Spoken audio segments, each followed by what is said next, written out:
Hello and welcome to Quick Charge by Electrek, keeping you in the fast track with daily Tesla and electric vehicle news. I'm Mikey G, and it's Saturday, May 21st. Tesla stock has fallen by as much as 10% after the allegations of sexual misconduct against Elon Musk came out, and some are calling it Elongate. Musk commented on the original report, but he didn't outright deny the claim until now. He since took to Twitter to more clearly deny the story, calling it utterly untrue. He even challenged the person who told the story to describe distinguishable marks on his body. It's hard to link the stock drop directly to the news, but Tesla's stock is down more so than the rest of the market. Elon Musk announced today that Tesla is going to build a hardcore litigation department to directly initiate and execute lawsuits. He said that the team will commit to two things. Number one, we will never seek victory in just cause case against us, even if we will probably win. Number two, we will never surrender or settle in an unjust case against us, even if we will probably lose. Interestingly, in Musk's news statement, he mentions Tesla directly initiating lawsuits. While Tesla gets a lot of press when they're being sued, the automaker has also been known to file lawsuits, especially when it comes to cases of intellectual property theft.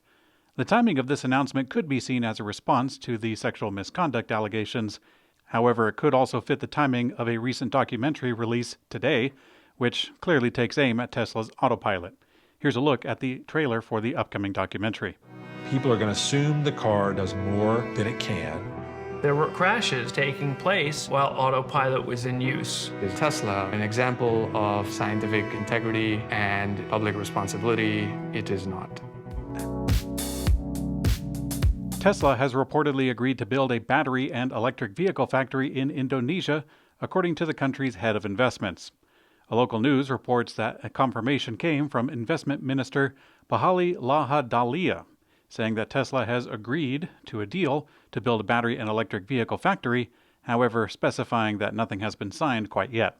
He didn't elaborate on the details of the plan, but both a factory for batteries and electric cars was mentioned. Musk previously said that Tesla aims to announce new locations for new factories by the end of the year. Tesla's latest service manual reveals that the structural battery pack can be removed, something that was thought to be a problem due to the design. Inspired by the aerospace innovation of building airplane wings as fuel tanks instead of building the fuel tanks inside the wings, Tesla decided to build a battery pack that acts as a body structure for the vehicle. The result is quite elegant, but on the other hand, it's tough to service. According to the manual, it takes a total of 143 steps, basically removing large parts of the interior and the vehicle before actually getting to the pack. Assuming you want to switch it out at that point, then you have another 171 steps to get the new pack inside. Hopefully, this doesn't have to be done too often. After taking a first ride some time ago, Electrek now reviews the Rivian R1T electric pickup. You can read the full review on our site, but here are highlights. The build quality is there, the software is getting there, but most importantly, there isn't much else on the market that compares.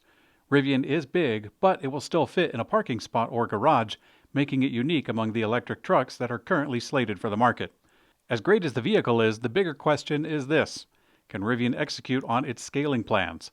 Right now, every little bit of battery supply is being fought over, and that's going to be Rivian's bottleneck at the moment. Rivian has been meeting its milestones, although not in the timeline that they had hoped for.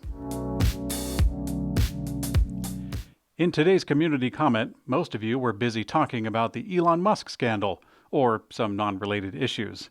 And it worked. You were all distracted. You didn't even notice that I said it was Wednesday, even though it was Thursday. I'm Mikey G, and it's Wednesday, May 19th. Elon Musk is being accused of sexual misconduct.